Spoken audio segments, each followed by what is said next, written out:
Kom ons maak 'n klein uitbreidingkie op die liedjie Vader Jakob. Op die onderste snaar eers wat ons gaan speel. Laat jou oor jou lei. Jy gaan partykeer 'n fret of 2 verkeerd druk. Selfs ek doen dit heelwat. Maar luister of jy hom sommer net kan speel.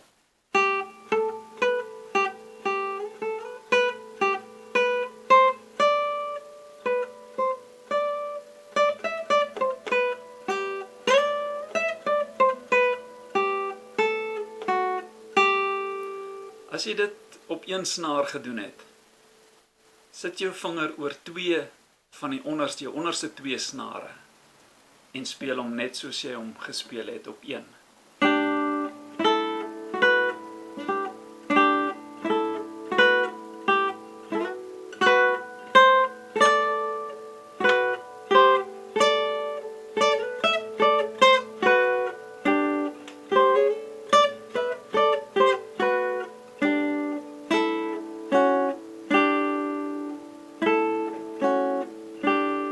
Vat nou 3 snare.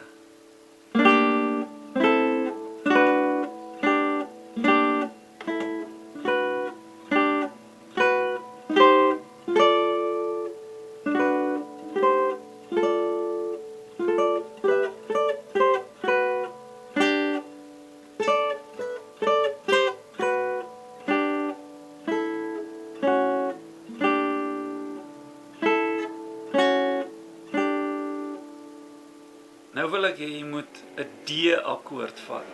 Soos jy 'n gewone D-akkoord druk.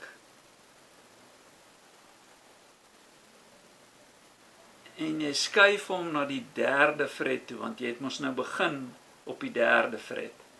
Nou dis net 'n uitdaging.